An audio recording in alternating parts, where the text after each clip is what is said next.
now call this special meeting of the Coventry Town Council to order at 6:30 p.m. Clerk, please take the roll.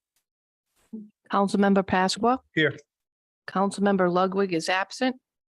Councilmember Shockley. Here. Councilmember LeBlanc. Here. President Lima. Here, please rise for the Pledge of Allegiance. I pledge allegiance to the flag of the United States of America and to the republic for which it stands, one nation, under God, indivisible, with liberty and justice for all.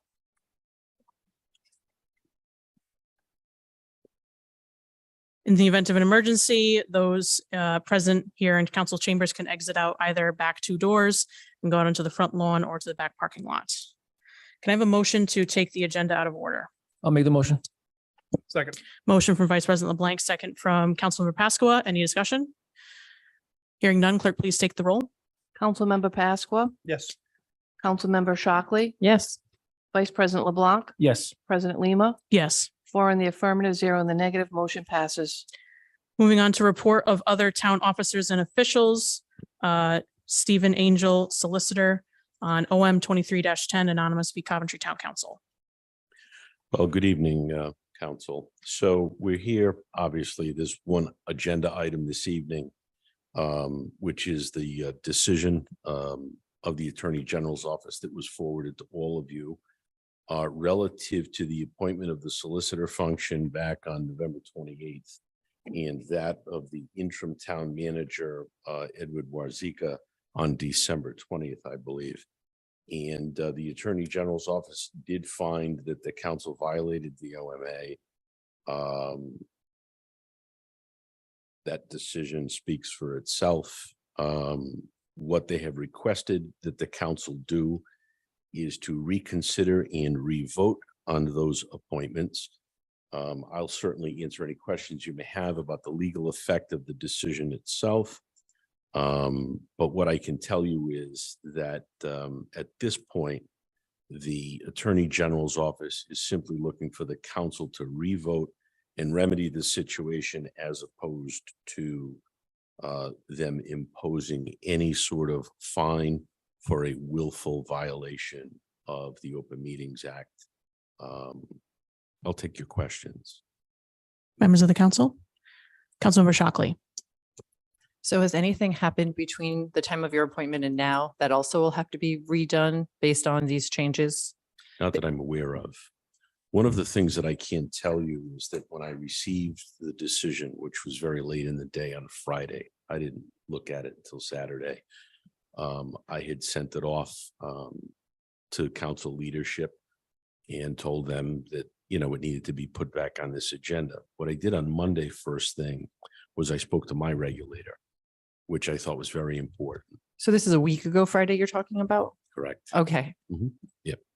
I spoke to my regulator a week ago today, and we discussed the decision. I mean, quite frankly, you know, first of all, we have an interim town manager who's no longer an interim. We have a permanent. The other piece that's here is, of course, the appointment of the solicitor function. And my immediate concern was, does the appointment hold? And there's two pieces to that, really, which is one that, you know, I have a contract with the town. Angell Law has a contract with the town, as do all assistant solicitors have a contract with me. I also have an independent ethical duty to represent my client. And only my client can terminate my services. I had that discussion with them and they're like, no, you represent your client. You go right ahead and represent the town. You must do that. So I communicated that to leadership. And then the meeting was set on that basis because my concern was, and I did have a discussion with the Attorney General who wrote the opinion. And in here, he seems to suggest that the Attorney General's office has injunctive relief, which they absolutely do not. Only the Superior Court has injunctive powers.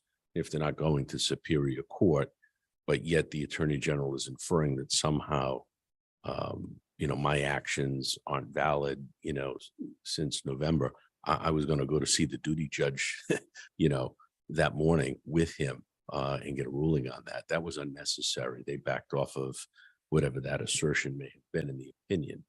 You know, clearly, I think the Attorney General laid it out clearly as to what their disposition is on this.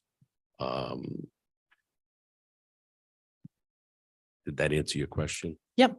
My other question is there a reason that this is a special meeting held all by itself instead of the beginning part of tomorrow night's meeting? I don't know the answer to that, except to say that the Attorney General wants this acted upon within 20 days. So it doesn't give the council a lot of time to act and notice the meeting. So- Right, but we had time to notice the meeting for the Monday before the Tuesday meeting, which when looking at the issue we're discussing seems to be a transparency issue to me. I'm not in charge of scheduling. Any other questions on the decision for me?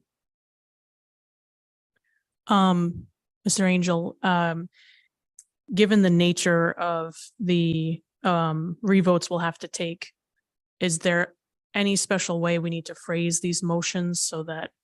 No, I would strictly, I would recommend that you take the language right out of the opinion, which is to reconsider, but not in the context of Robert's rules, obviously, and revote on the appointments, the two Okay. of them. You know, I didn't have anything to do with scheduling this meeting. That's not my function here. Obviously, you know, I can tell you, you know, candidly, you know, since coming into the town of Coventry, and it speaks to this, there has been an eye-opening discovery on my part as to the lack of legal compliance in this town. And that's going to change, and it has to change. You know, I'm not casting any aspersions here tonight. Okay. But this has a lot less to do with me than it does with the process. Okay. As it did with Mr. Warzycha. So that's my impression on this. And there is no willful violation according to what the Attorney General has had to say in this opinion, but they have given the council a directive on what it should do 20 days from the issuance of, within 20 days of the issuance of the opinion. And those are business days, not weekend days. So that's why I assume we're here. Any other questions, discussions from members of the council? Thank you. Thank With that, we'll move on to election and or appointment of town officials, town council appointments, revote and reconsideration of appointments. At this time, seek a motion to appoint Stephen Angell, Esquire of Angell Law LLC to the position of town solicitor for Coventry. I'll make the motion. Second. Motion by Vice President LeBlanc, second by Councilman Pasqua. Discussion, Mr. Angell. No discussion from, excuse me, Oh, you No. got your mic on, sorry. no discussion from me, except to say that I think the motion should be to reconsider and revote on the appointment of blank. And that would also apply to the interim manager appointment from December 20th.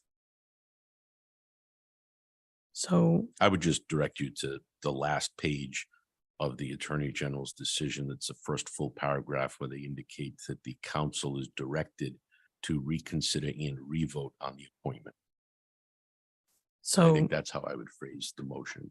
okay.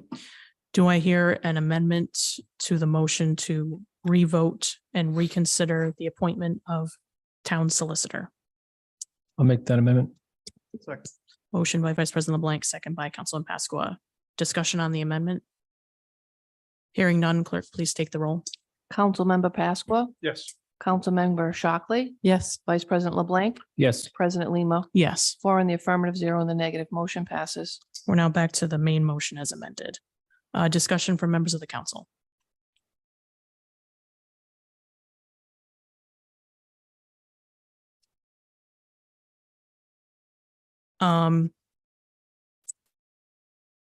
No particular comments on this. I look forward to having Mr. Angell continue his services for the town that he's already been providing, and bringing this town into proper legal compliance and staying on top of all the litany of legal matters and issues that we have plaguing us here in the town of Coventry. Any discussion? Hearing none, clerk, please take the roll. Councilmember Pasqua, Yes. Councilmember Shockley, Yes. Vice President LeBlanc, Yes. President Lima. Yes. 4 in the affirmative, 0 in the negative, motion passes. This time I'll entertain a motion to revote and reconsider the appointment of interim town manager with Edward Warzycha. I'll make the motion. Second. Motion from Vice President LeBlanc, second from Councilmember Pasqua. Discussion in accordance with the Attorney General's opinion. We are revoting and reconsidering the December 20th appointment of interim town manager Edward Warzycha. Hearing any discussion? Councilman Pasqua. So we essentially don't want to reappoint him though. I mean, do we amend this and say we appoint a permanent town manager and name Dan? No, they literally want it. I get it. Hmm. I get exactly what you're saying. Hmm. What the Attorney General wants the council to do is to revote on the interim appointment. So does that It remove did, Dan? no, it does not. It does not. Oh, okay. No, it was a good question. It was one of many questions I had for those that I spoke with a week ago Monday. Any further discussion? Clerk, please take the roll. Councilmember Pasqua, Yes. Councilmember Shockley, Yes. Vice President LeBlanc, Yes. President Lima. Yes. 4 in the affirmative, 0 in the negative, motion passes.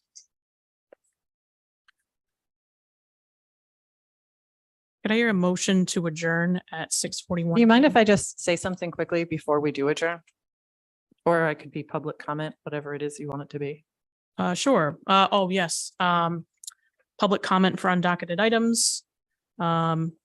Yes, go ahead. So you're going back to my question on why this is its own personal private meeting the day before we had a meeting scheduled. I could have skipped this meeting. I know we had a quorum, but I just wanted to make it clear that this should have been done during the public meeting that maybe more than one person would have shown up for. We can't pick and choose when we're going to be transparent about things and when we're going to try to follow the rules of policy and procedure. I'm terrible at policy and procedure. It's not something that I have attached myself to memorizing, but I try to stay within. And if people point it out to me, I try even harder to stay within. But the fact that this is its own personal meeting kind of once again flies in the face of everything I think this council is trying to accomplish. So I'd appreciate it if we were going to do our mea culpas. We did them just as publicly as we did our commendations.